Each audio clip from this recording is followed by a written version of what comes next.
Hello everyone, I am Jason Alcott, author of The Sewing Principle. Welcome to the channel, or welcome back to the channel. Last week we talked about this question, what are you being prepared for? The ups and downs of life. You can be prepared for what God's calling you towards through both the highs and the lows. And I think it's a great question to think about. This week I want to ask you the question, do you want to make an impact in your life? I believe that God does want to make an impact in and through you. That's why you sort of feel this pull that you want to learn more, to expand your knowledge, that fierce desire to learn and grow that you have inside you. I believe God wants to have an incredible impact in and through you. And I want to ask you that question is, do you believe that you're here to make an impact? So now then, what does that potentially look like? I want to share a story with you today that I think we can really learn from when we think about the possibility of impact, because I think that sometimes we think that impact needs to be this really big thing, but what if it actually needs to be something that's right in your own backyard? Have you ever heard of the story called Acres of Diamonds by Russell Cornwell? It's a pretty famous story. It takes place back in the 1800s, so older story for sure. Russell actually heard the story while he was traveling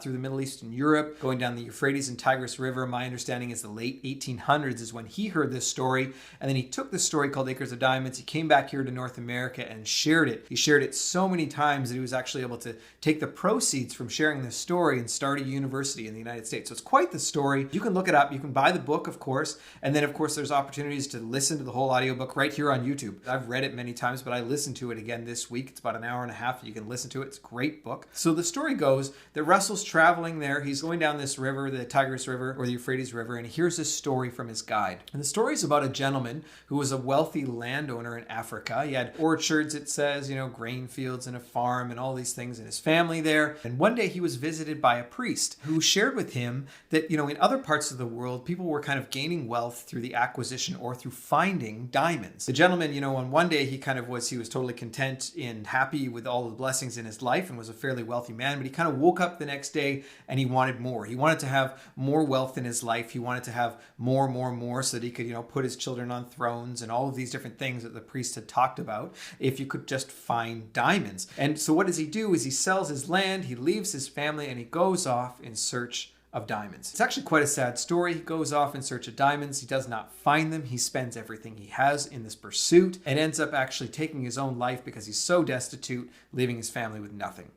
Not a great story. Fast forward part 2 of the story. The gentleman that purchases that land from the wealthy landowner. So we got the new owner here now. He goes out one day and he's with his camel in the field. He's feeding his camel, takes the camel over to the stream for a drink. The camel's drinking in the stream and the gentleman looks down into the water and he sees a rock in there that's sort of sparkling and shiny. It's fairly rough, but it's got this odd sparkle to it. So he picks it up, puts it in his pocket, takes it home, and puts it on the mantle over his fireplace. Handful of time later, the priest, the same priest who spoke to the original landowner, comes to visit this man, the new owner of the property, and sees this rock in the mantle and goes, "Oh my gosh, where did you find that?" He says, "That's a rough cut diamond." Not sure if you've ever seen a rough cut diamond, but it doesn't look like the sparkly diamond that you're used to. It looks pretty rough. And he says, "Well, I found it out in the stream out in the back of the property." Turns out that this property ends up actually becoming one of the world's largest diamond mines. Acres of diamonds, as they say in the story, right in his own backyard. So the first point that I want to take away from this story and draw your attention to is that comparison is the thief of joy. The gentleman was fairly content with his life. He was living a blessed life. All of a sudden he has this opportunity to compare his wealth with the wealth of maybe others that are out there in the world, and he wasn't even really aware of up until that point, and he feels this sense of lack. He feels this idea that he needs to be able to go and to be able to do more. And so in our world where you are today, are you comparing yourself to others around you? Maybe the impact that they're able to have, maybe they've got more followers or they've got X, Y, Z, or they're able to do this or that. But God has a very specific impact that he wants to do in and through you. And your impact is not going to be like anyone else's, right? So comparing yourself to the impact that somebody else can have is only going to slow you down. It's only going to detract you from the mission that God has for you, from what he's calling you towards. So I want to draw your attention to that. Remember, comparison is the thief of joy. The second point that I want to make is that you and I aren't very good at recognizing opportunities. So just as the homeowner or landowner there, he had this property and there were diamonds all around it, in the river and whatnot like that. He didn't recognize them. He didn't know. We might think that what we need to do to make an impact would be something like a TED Talk or to write a book or to have a lot of followers on social media, whatever it is. We think that those are the key pieces that might allow us to have an impact. But think about your own life. think about people that have impacted you or situations that have impacted you and shifted the trajectory of your life. My own personal experience, when I think back on those things, where have the biggest points of impact been in my life? It's often in relationship with someone. It's someone that's spoken into my life. Yes, my life is impacted by books and TED Talks and all of these different things, but so often in my life, when I think back, there's been specific moments where people spoke into my life and we were in relationship, and those are the pieces that have had the biggest impact. I think back, there was a point where I'd come out of high school, had done a year of Bible school, and I had this notion in my mind, or this idea that, in order for God to have an impact in and through my life, I needed to go and find a role or a job in a Christian organization. Funny, at the time, I didn't really think of a church, but I thought of, more of like ministry-based organizations that were serving the greater community. And there are great organizations out there. But, at the time, I had this amazing conversation with a mentor, a gentleman who knew me, and he spoke into my life. And he said, you know what, Jason, I think that you're being called where you need to be is in the marketplace that you are. Now, that's just what was spoken to me, so that I should stay in the marketplace. I'm not speaking that into your life or over your life. If you feel called to go into the ministry or to work in a ministry organization, I want you to do that. Pray about it, think about it. Now, I did not understand those words at the time, but it's been interesting. I've been in the marketplace, quote unquote, in secular organizations, working with secular businesses for the last 20 plus years of my life or more. Only in the last handful of years am I starting to recognize the possibility for impact, for pointing people back to Jesus, for allowing my words to uplift and encourage people and point them in the direction that maybe the impact that they're supposed to have. When you think about people that have spoken to your life or the people that you can speak into, right? That's not a TED Talk. That's not a book. Who can you build relationship with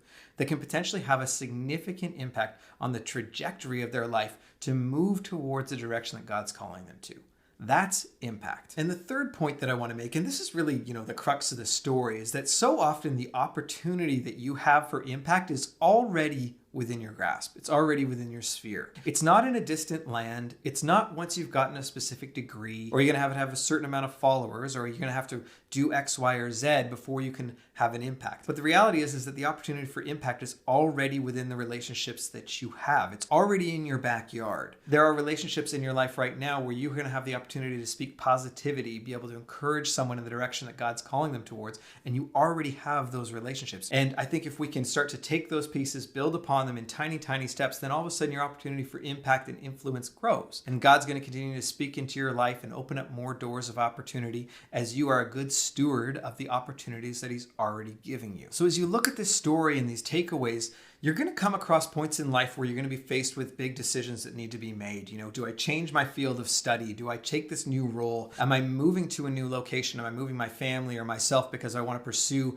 X, Y, and Z? All I would ask when you come across those big decisions is pause, take a moment, pray about it, spend some time in your word, allow God to speak into your life. Are you making an impact where you are now that then is opening up that door? Or are you trying to pursue it because you think that maybe that's what God's calling you to? I think you just need to recognize, the saying, right? The grass is always greener on the other side of the fence. It's really true. A lot of the times what God wants to do in and through you can happen exactly where you are. I'm not discounting. Sometimes, yes, there are, people that are called to go into the mission field. I don't discount that at all. But recognize, have you been a good steward with the opportunities that you've already been given, and that's why these doors are being opened to you? Or are you trying to maybe potentially make or push more of an impact? You're trying to force something that isn't as effortless as maybe it should be. Because when you can prove that you can do that here, then God's going to open up doors for you to do that everywhere or wherever it is that He'd like you to call you towards. So take those words. I hope you can think on them this week. What are the opportunities for you to have an impact? Do you want to have an impact? I believe that you do, because I know God wants to have an impact through you.